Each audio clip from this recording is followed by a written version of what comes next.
In this video, I'm taking you on a tour of my 300-gallon reef tank. Coming up.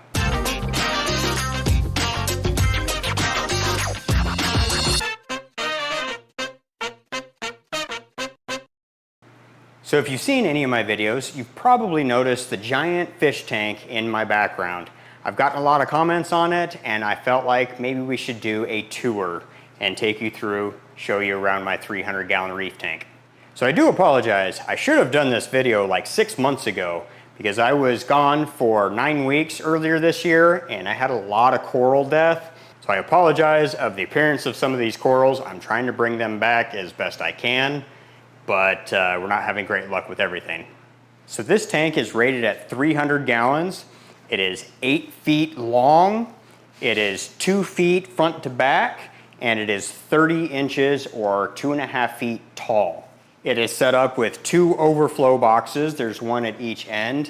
That's one of my gripes about it. They are ginormous. They take up a lot of room in the tank. I wish that they were smaller or a different design.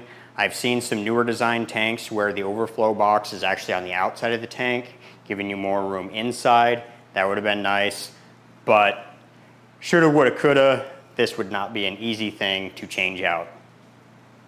The other thing that I don't like about the tank is right here in the middle, there is a pane of glass. There's actually 2 panes of glass. They are sandwiched together, and that is to brace the tank front to back. Well, the issue with that is it creates a gap. With those 2 panes of glass, they weren't very well sealed, and salt has creeped in there, clouding them, and you can probably notice the V shadow that actually creates in the tank.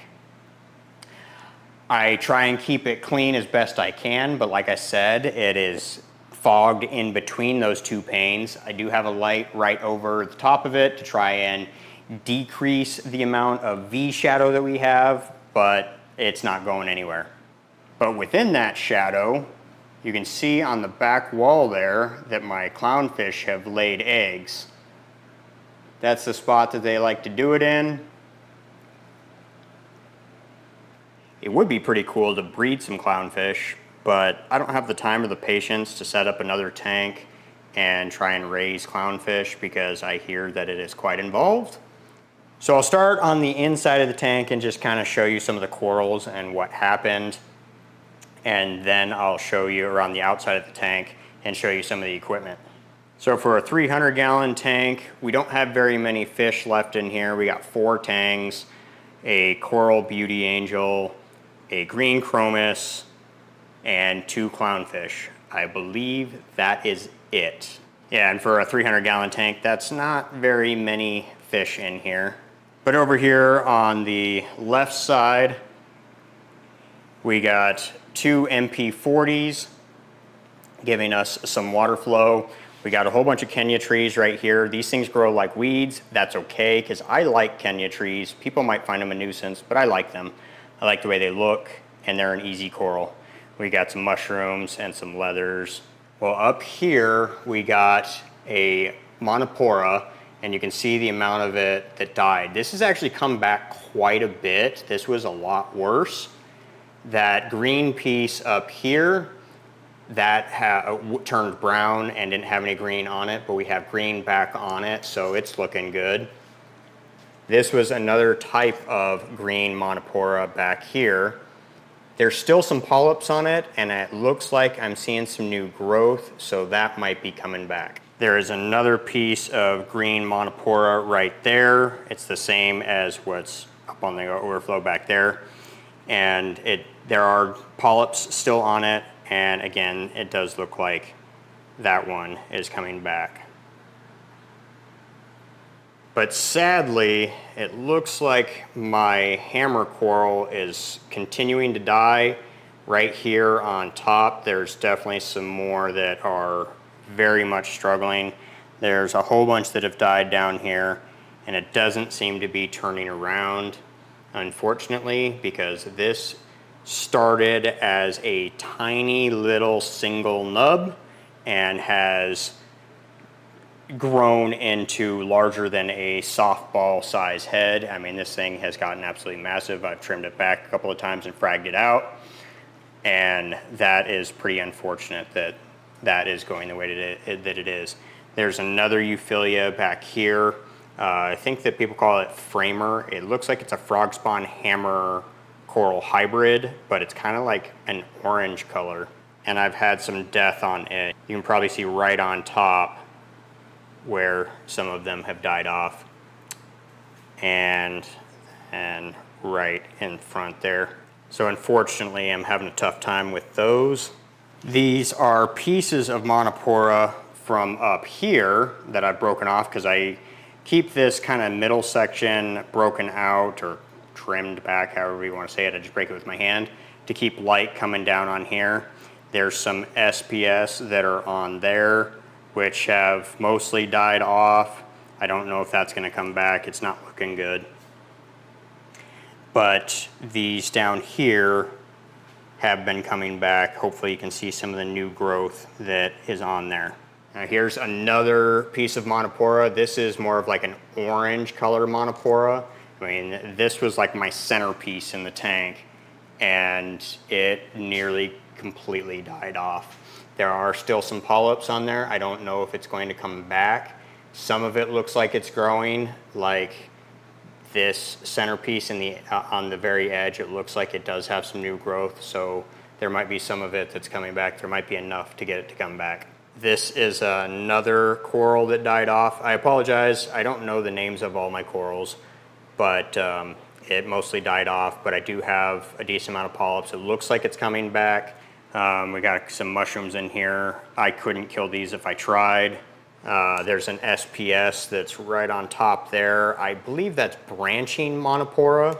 It's got neon green on the flesh. The neon green disappeared when it was struggling, but I am starting to get some neon green back onto it. This is a bird's nest. This thing started out as a tiny little stick and got absolutely massive. I mean, this thing's really big, or got really big, but had a lot of it die off. Probably 90% of it died off. There are some polyps still on the tips, so I'm not ruling it out just yet, but it doesn't look good. Right next to it, there's some more SPS. There's a little bit of it that's growing right there. That's kind of coming back, but if this continues to grow, it's going to choke it out. This is much stronger than this, and we'll cover it up in no time. So I tried fragging some of those pieces and moving around the tank to try and save it because it's really cool looking. This is another coral that died off or died back. There's still a piece of it in the center. It stopped shrinking, although I don't see it coming back, but it's not completely gone, while this is exploding. Go figure. At this end of the tank, we have an infestation, or what some people will call an infestation, of blue pulsing Xenia. I don't mind it, and for some reason, all of the Xenia stays at this end of the tank. So basically from this line over is where all the Xenia is. It never goes past this. It doesn't, I don't know, it doesn't like that side of the tank or whatever, but it's kind of spread up the overflow box. I had a frag, well, that is a frag rack that I kind of threw together, but the Xenia has taken it over. There may or may not be some frags underneath there left, but I have no idea. And of course, we got some more Kenya trees all over the place. And some zoanthid polyps as well. They're kind of scattered about. Not too many of them left. Although there's plenty of these pallies, I believe they're palithoas. They're all over the place. They're ugly and they grow like weeds and I hate them. So I stuck this frag, this green one right here, which is this coral right here, Leptastria. What's really cool is because of those worms, it looks like it branches because it encrusts on the skeletons of those worms. So I broke one of those off and I brought that bad boy over here hoping that it will choke those pallies out. I don't know if Leptastria has that strong of stinging cells, but here's hoping. And over on the right end, we have another Ecotech MP40. I would like to have a fourth one, but these things are expensive and I haven't been wanting to spend a whole lot of money on the fish tank lately. Over here, this used to be a stand for my refugium. You can see the outline where the tank used to sit. But because my thermostat is right here, I wanted to move that away from it. On the other end, on that side, I had a cat tower, but my cats have all since died. So I wanted to build something new and move the refugium over there. So this was never finished. And if I ever get around to it, I'm gonna make a new one. It's gonna be taller, and then there'll be cabinets that go on the back side that doesn't come all the way out, but they'll be on the back side going all the way up to the ceiling. But I probably won't do that, and I'll get to why later. Underneath here, we just have extra fish supplies. There's kalkwasser underneath there. I have pumps and tubing and fittings and scooter and that kind of stuff. The top of it is now just a catch-all for when I receive packages. This is where they land. What? He can't hear anything. He is deaf. So he's really easy to sneak up on. And yes, I am fully aware that my stand looks like crap. It's not the most aesthetically pleasing to have behind me, but I have not had motivation to work on it. The stand came with the first 300-gallon tank that I had, so I didn't make the stand itself. I did make the canopy, but my skills were not very great. My tools were not very expansive, so that didn't turn out the greatest either. You might be able to see over there how I have improved.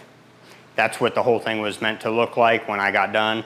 Mostly the paint on here is just me experimenting and trying to see how I wanted it.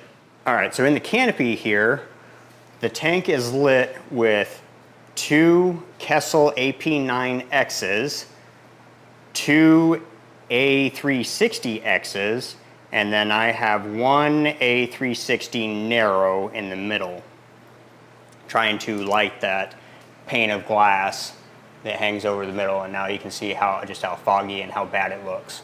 I don't know if this is overkill for the tank, but I don't even have the lights turned all the way up. I could definitely go brighter. I tried to put some fans on the ends here. There's one on either end, and the vents look different because this used to be set up different, so that's why the vents look different at each end.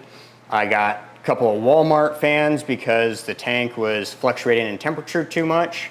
So now I have those fans angled at the water, so it will cool the tank by evaporation. And there's my mess of wires. And if you notice, I have a skylight, or also called a sun tunnel, right here in the middle. That's because the lights don't come on until like 1 p.m. in the afternoon. So I have the lights set for 1 p.m. to 9 p.m. and that sun tunnel kind of lights it up in the morning and gives a little bit of natural lighting. And I kind of like it that way. So over here is my refugium. If you don't know what refugiums are for, or refugium, I don't know how to say the word, but some people say refugium, refugium, whatever. What they are for is to grow macroalgae so that the algae in here, in theory, takes nutrients away from the system, preventing growth from the main tank. Now, it doesn't stop growth, it might reduce it, but I have it. This is a 30-gallon tank, so this is 10% of this tank. This is 30 gallons, and you can see my chaetomorpha rolling around in there. I have a tornado water flow pattern going, and there's like a glass jar or glass cup right in the middle, so that it kind of keeps the ball rotating around, because otherwise it stays in one place, then it gets really stringy and starts getting caught in stuff and causes problems. So it's easier to keep it like this, keep it rotating. Also, having a separate refugium keeps algae and stuff from growing in your sump. Plus, it looks cool. I have these lights coming on from 9 p.m. to 5 a.m. For lighting up here, I have a Kessel 150 Tuna Sun and a Kessel, I think this is the H380. It's the red grow light. So this tank would be a much harsher red, but because of the tuna sun, it kind of dims it down a little bit and it's not so harsh on the eyes, so you can actually look at it just because it's kind of entertaining watching stuff roll around in here. This is the inside of the canopy that I made for it. I put on some aluminum tape on here in thinking that it would reflect light off from here and back into the tank. Whether that works or not, I have no idea. I did drill the tank and added my own overflow box. This is a DIY overflow box. This is a DIY channel, so there's a lot of DIY stuff on this tank. So this is an overflow box. I took a piece of 4-inch pipe, like sewer pipe, cut it in half lengthwise and added the teeth into it, and that's how we got our DIY overflow box. And then I drilled the tank so that it would overflow back into the sump. On the side here, you can see my alarm. This is my overflow alarm because this tank has overflowed more than once. It being an overflow box and growing macroalgae, it's plugged up and caused it to overflow. So I made this little bracket out of Kydex, which is often used in making holsters, but it's good for other stuff too, because you heat it up and you mold it to how you want it shaped. And then I put the alarm piece on there, and then the alarm itself is up here. And it's a really loud buzz once the tank gets up to a certain level, and then lets me know that there's a problem. Another thing that a refugium does is allows amphipods and copepods to reproduce without being eaten by fish. I don't know how well you're going to be able to see. Oh, I could probably get some of these here. These little white specks on the glass, those are those crustaceans. I don't know which is which. I could look it up, and I have looked it up, I just can't remember. The ones that are a little bit bigger and look kind of like, they're shaped kind of like seahorses, those are interesting to watch because they'll go around and chase each other around the tank. They're kind of aggressive, they're kind of fun to watch. They're a little bit bigger than what these guys are. There's also some Xenia around in this tank. I just threw it in here to see how it would do underneath this type of lighting. There are also some vent fans in here, and because it is open to the sump area on the back side, it will actually draw air from the sump area up and out the top of this canopy.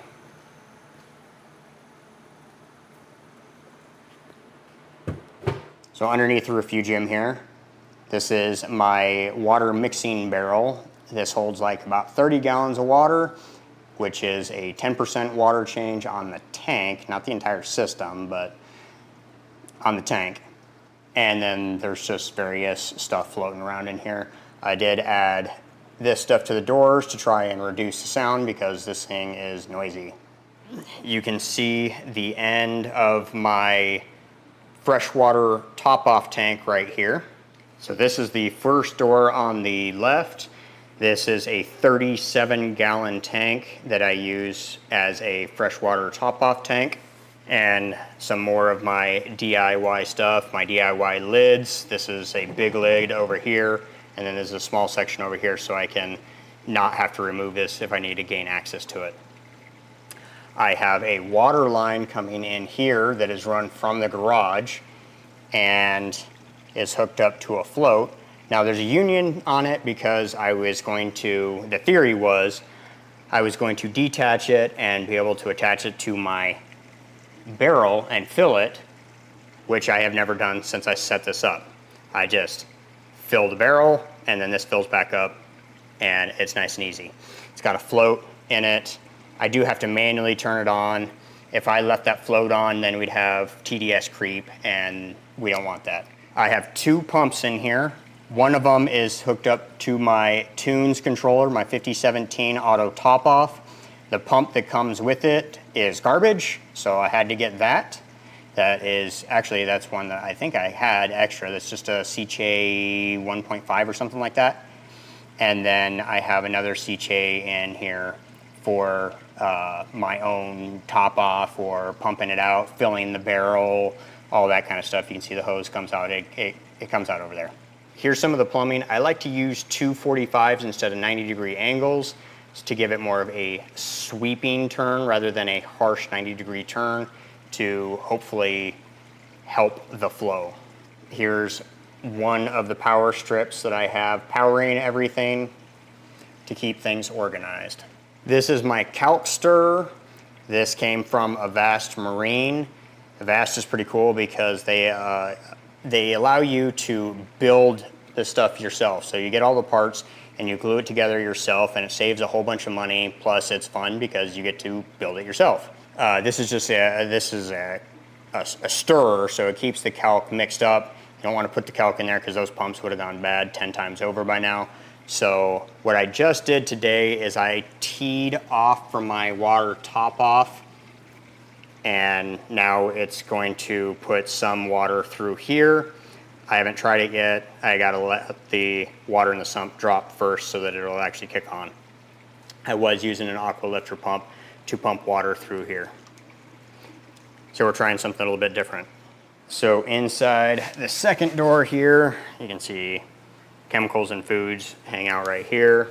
On this side, we got another power strip to power our various things, because there's lots of things to power.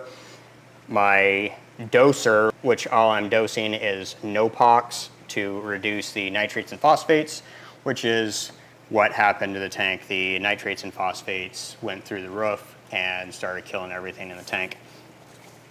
I was gone and also didn't have the money to purchase any Nopox because it's really expensive. Like this big jug right here is 5 liters and it was like $100.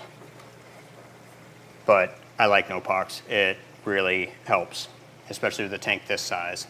Now that second pump with the bigger hose, that is right here, and it's just hanging there in case I have any residual. It's just a place to put it. But I can pull it out of the top of the sump and put it in my mixing bucket, and it is just actuated by this switch right here. Again, here's another piece of Kydex so that it holds the switch in place and holds it where I want it. Here's an old Radio Shack power strip, or however you want to call it. Your computer monitor used to sit on it, and it's got different buttons here, and that's what I use to control several things. My main pumps are on the first one. My secondary pump, which feeds the refugium and a number of other things, is on this button. This third one with the arrow is the button for my protein skimmer. And then this last one is my light switch. So here's one of the return lines. This is a 2-inch return line. There are 2 of them coming from the 2 overflows, and they go into this filter box, and it's a wet-dry design. I think they're more outdated. They're not great for reef tanks from what I understand, but that's what I built, that's what I had, and it kind of cuts down on the noise a little bit. That is something that I made, and it's got a hinge top so that I can get in there to my filters. It'll be easier to see from the other side, I think. These are my 2 return pumps. If I remember correctly, I think they're CHA 9.0s. I had a single 16.0, which I think was one of the largest pumps that CHA made, but it ended up dying. It was several $100s. And the impeller itself failed, and I tried to see if I could get a new impeller, but it was going to be cheaper just to replace it with 2 pumps. But now I have redundancy, and on top of having redundancy with 2 pumps, they're quieter and they use less electricity. So win all over the place, multiple wins. One goes up and to the left, and then the other one goes to the right. You can see it go over that side. My auto top off is right here. This little feeding tube right here, and when I feed flakes, I will drop into there. It goes right next to the intake on the pump, which those are just 90 degrees that I flared I heated them up and flared them to try and scoop more, but they're pointed down because before I had the auto top off, when the water level would drop down a little bit, they're so strong that they would start pulling in air. Now you may or may not have noticed this guy hanging out right here with a ball valve on it and a quick disconnect. This is so that I can connect a hose to it, run it to a drain, and then open that ball valve and do a water change. Also helping make the water change easier, this is the very right side. I have these lines on the sump here, so when I turn off the pumps and bring the water level up to here, and then when I drain it all the way down to the plastic on the bottom of the tank, that's 30 gallons. And that helps me do water changes easier. This is just a waste basket that I use for my overflow from my protein skimmer. Again, here's another one of those alarms because this thing has overflowed before, and this is a way to notify me that it's getting pretty close to the top. And with that out of the way, we can see my biopellet reactor. This is another Avast Marines product. I did have this set up as a recirculating biopellet reactor, but I found that that caused too many issues and just wasn't being efficient enough, so now it's just a flow through. And it is fed off from that pump, which is on the second switch. That pump feeds the refugium. It feeds this guy right here, which right now I have carbon in it. And it also feeds over here to this line right here, which just drops down into here. There used to be a UV sterilizer up here, but that ended up dying and I have not replaced it. My protein skimmer is another Avast Marines product. I assembled it myself, but came from Avast Marine. It comes with 2 C-Che pumps, so it's fed by 2 pumps.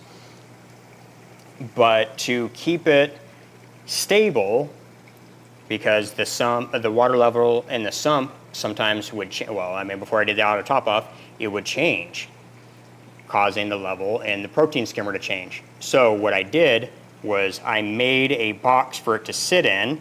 It is raised off from the bottom. You can see the gap down here. It's raised off from the bottom and keeps the water level constant for the protein skimmer.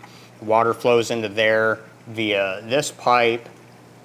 Also, the reactor here, it has a tube that comes up and over and back down into there. And the overflow from the refugium is back there in the corner going into that as well. So that keeps the water level constant for the protein skimmer and allows it to work properly. And the tank that I used for the sump is just a 75-gallon tank. Just a normal tank for the sump. So lately, with all of the pew-pew videos that I've been doing, you might be wondering, hey, I thought this was a DIY channel, where's the DIY? Here's a bunch of DIY here. Now, I didn't record any of this because I didn't think people would be interested. So on this tank, we have an abundance of DIY. There's no instructions on how to do some of this stuff, and you just gotta figure it out. There are many products that you can buy, but they can get very expensive very quickly. And a majority of this was set up when I was making less than I'm going to, but more than I have been for the last few years. I was going through a career change from tow truck driver to commercial pilot, and I'm kind of still in the beginning transition of going to airlines. But sorry, I digress. But yeah, a lot of this stuff has been on a budget and didn't want to spend a whole lot of money on it. The last couple of things that I wanted to address with this tank, if you've seen any of my other videos or you've been around on the channel for a little while, you might know that I installed my own solar system. I have a 13-ish kilowatt system up there that I installed 100% by myself. Okay, not 100%. There was one thing that I had my girlfriend help me with, and that was pull wires through conduit on one instance. The rest of it was by myself, including getting the panels up on my roof and all of that. But here's the thing. If it weren't for this fish tank right here, we would never have an electric bill, ever. This thing uses 4,500 kilowatts in a year. Our entire house uses 12,500 kilowatts in a year. So if we didn't have this fish tank, we'd only be using 8,000 kilowatts, and might even be less because the thermostat's right there on the wall next to this hot fish tank. Yes, I could relocate the thermostat, but because the way that the house is set up, that is the best place for it, especially if the fish tank wasn't here. So with my career change to pilot, and with me potentially being gone from home on long periods of time, and Chantel not knowing how to take care of the tank if something goes wrong, it's led me to not want it anymore. It's a lot of time, it's a lot of money, it's a lot of energy to maintain this and keep it. I mean, you can see how much death I had in the time that I was gone earlier this year, and it's just really discouraging. There's fewer and fewer places in Phoenix to buy healthy fish and corals, and it's just, I mean, it's just really hard. And so I'm losing motivation with it. I'm considering two things. I'm either going to convert it to a freshwater tank or just get rid of it altogether. If I go freshwater, then the 46-gallon freshwater tank in my bedroom I would get rid of that. The contents would go in here. And freshwater would take fewer pumps, less lighting, less electricity, less maintenance, a whole lot less maintenance, and would just be easier. So at minimum, it's most likely going freshwater. So I'm sure that that's not what you wanted to hear coming and watching this video, but that's the reality of it. That's where I'm at. And I'm sure this video is getting pretty long at this point. So if you have any other questions, or you want to know anything else about it, you want me to do any further videos on it or something specific, let me know in the comments and I'll see what I can do, and we'll make that happen. A good way to do that is giving this video a like, is going to let me know that you want to see more of it. But I have not been doing very many videos on it, or any at all. My very early YouTube days, I did one or two, but I wasn't sure if people wanted to see that kind of stuff. So I haven't done videos on it. So if you want to see more, definitely let me know. And so the last thing that I will add to this video is, if this is your first time here, I appreciate you stopping by, checking out my fish tank with me. It's been a labor of love most of the time and hate other times, but it's definitely enjoyable when it's working properly and everything's healthy. But like I said, if this is your first time here, I'm a do-it-yourselfer. I do all sorts of different types of DIY projects, from repairing appliances around the house to things that I've done to my Tacoma. I've installed my own solar system, like I said, and I have been doing pew-pew videos lately, which kind of sucks because YouTube just changed their policies, and I might be SOL there, because I'm really passionate about them. I have a lot of fun, and that seems to be growing the channel the fastest. So it really sucks. But anyway, that's it for this video. We'll catch you on the next project. See ya.